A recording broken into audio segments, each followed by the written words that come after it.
በሰላሙ ጊዜ ነብስ አባትህነን ፓስተርህነን ቄስህነን ይሉ የነበሩ በሙሉ ማለት ነው። ክፉ መንግስት መጥቶ ህዝብ ሲያልቅ ከገዳዩ መንግስት ጋር አብረው ታዳሚዎች ተቋዳሾች።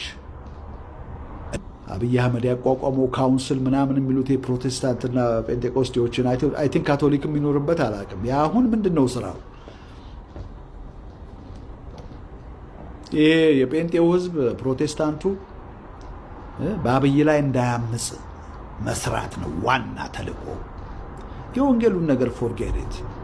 የህዝብን ኮዝ ሶሻል ጀስቲስን ፕራዮሪቲው አድርጎ የተነሳ ሰው ነው።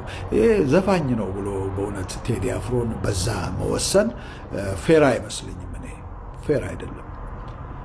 በየአልበሙ ያሉትን መልእክቶች ደግሞ ስትሰሙ ወንጌል ናቸው። ወንጌል ማለት ያ ነው። ስለ ፍቅር፣ ፍቅር ያሸንፋል። በቃ ፍቅር ማን ነው? ፍቅር ኢየሱስ ነው። ፍቅር እግዚአብሔር ነው። የወንጌሉን መልእክት ነው ይሄ ወጣት ሲያቀርብ የኖረው። ስለዚህ ዶክተር ቴዎድሮስ ካሳሁን በሀገራችን ታሪክ ውስጥ በጣም በትልቅ አክብሮት ታሪክ የምታስታውሰው ሰው ነው። ብዙ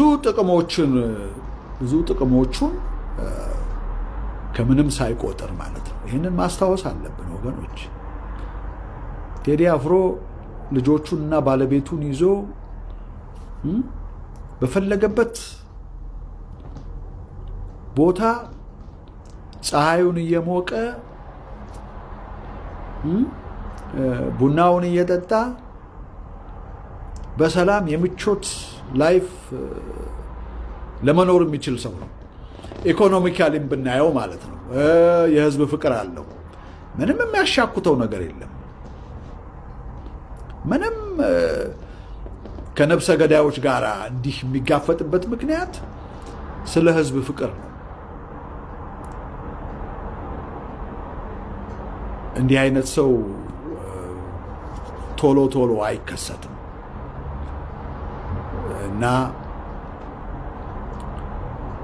እንግዲህ የሰሞኑን ጉዳይ ስንመለከት ስለ አልበሙ መግለጫ እንዳይሰጥ ምናምን ሲከለክሉት እንዲያ ሲያደርጉት ነበር። ያ ደግሞ የህዝቡን ኪዩሪዮሲቲ ሰማይ ላይ ነው የሰቀለው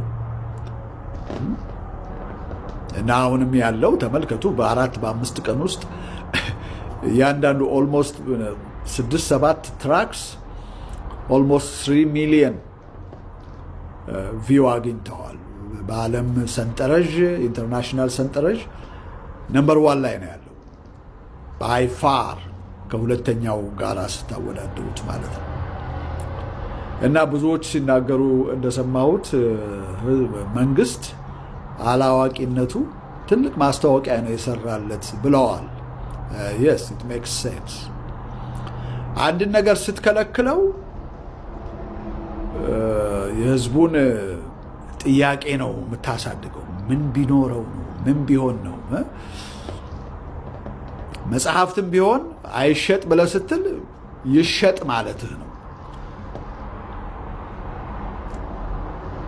እና ቴዲን እንግዲህ ሊያስተጓጉሉት መስሏቸው ከፍተኛ ኦዲየንስ ነው ደግሞ ማለት ኦልሬዲ ቴዲ አፍሮ እንደዚህ አይነቱን ኮንትሮቨርሲ ይፈልጋል ብዬ አላስብም። እኔ ኢዝ ኦልሬዲ ኤስታብሊሽድ በጣም ላቭድ የሆነ ሪስፔክትድ የሆነ የሀገራችን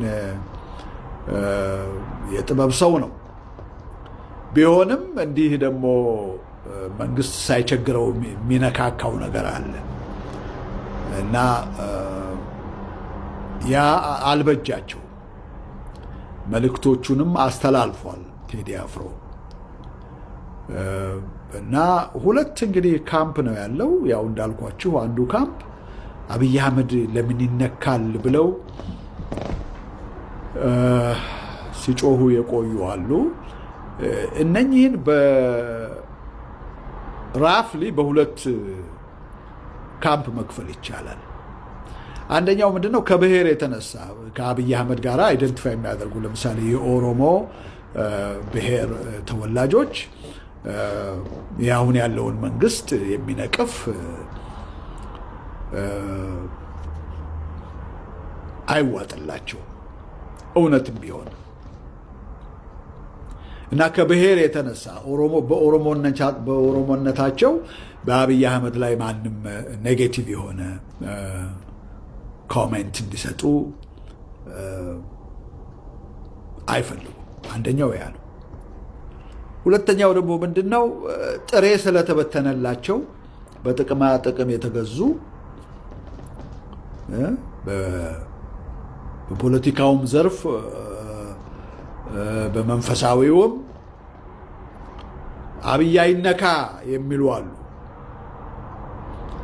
የሆነ ነገር ስለጎረሱ ማለት ነው። ቅድም እንዳልኳችሁ ጥሬ ምናምን ትበትኑ የለም ለዶሮዎች ምናምን፣ ልክ እንደዛ የተበተነላቸው ጥሬ ስላለ በተለያየ ጥቅም የተገዙ ስለሆነ እውነቱን እንደዚህ እውነቱ መጥቶ በጥፊ ቢመታቸው እንኳን የማይነቁ አሉ። ምክንያቱም የተገዙ ናቸው፣ ለራሳቸው ቫልዩ የላቸው፣ የነገን አያስቡ። መንግስት ይሄዳል፣ መንግስት ይመጣል። እነ ጋዳፊ የት ናቸው ያሉት ዛሬ? እነ ሳዳም ሁሴን የት ናቸው ያሉት? እነ ሙለሴቪች የት ናቸው ያሉት? እነ ቻርልስ ቴይለር የት ነው ያሉት? እነ ሂትለር የት ነው ያሉት? ሁሉም የሚገርማቸው እነኚህ የጠቀስኳቸው አምባገነኖች በሙሉ በአሰቃቂ ሁኔታ ነው ህይወታቸው ያለፈ። አንዳንዶቹ ደግሞ እስቲል አሁንም በእስር ላይ እየማቀቁ ነው። ሳሙኤል ዶዎ ትዝ ይላችኋል? ወጣቱ አይ ቲንክ ላይቤሪያዊ መሪ በፓብሊክ ሚዲያ በቲቪ ላይ እኔ ያየሁት። በዛን ጊዜ የዘገነነኝ ነገር በእውነት ይሄ ነው ማለት አልችልም። እና ጆሮውን ነው በፓንጋ የቆረጡት። በቃ ተመልከቱ። አሁን እነ በጋዳፊ ልክ ክብር የተቸረው በአዝድ የሆነ ፊገር ማን ነበር? ሳዳም ሁሴን። የግብፁ ደግሞ ማን ነበር? በህዝብ የአረብ ንቅናቄ የአረብ አፕራይዚንግ በማን ነበረ? ራሱን እሳት አርከፍክፎ የአረብ አፕራይዚንግ ትዝ ይላችሁ እንደሆነ እንዴት እንደጀመረ ስሙ ሁሉ ነበረኝ። እንደው የሆነች ግጥምም ጽፌ ነበረ ስለዛ ወጣት። ያ ቦአዚዝ አይ ቲንክ ቦአዚዝ ምን ነበረች ሀገሩ? የቦአዚዝ የአረብ አፕራይዚንግ የተነሳበት መጀመሪያ ያለውን በሀገሩ ላይ የሚሆነውን በቃ ስቃይ ሰቆቃ አይቶ ራሱን ቤንዚን አርከፍክፎ አቃጠለ እና ያ ነው በቃ አክሮስ ዘ ኮንቲኔንት የአረብ ሀገሮችን በሙሉ ያጥለቀለቀው እና በዛ ወቅት ጋዳፊን ከተደበቀበት ቱቦ ውስጥ ሲያወጡት አይታችኋል ምን ይመስል እንደነበረ። የሰው ልጅ ያ ነው። አብይ አህመድ ካየው ክብር 100 እጥፍ ጋዳፊ ሀብታም ነበር። የነበረበት ፖዚሽን የተፈራ ነበር። ሪኮግናይዝድ የሆነ ነበረ። ከአሜሪካ ጋር ፊት ለፊት የሚፋለጥ ነበረ።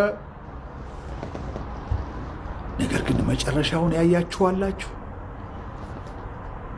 ቱቦ ውስጥ ሊተራሊ እኮ ነው የምላችሁ፣ ቱቦ ውስጥ ነበረ የተደበቀው።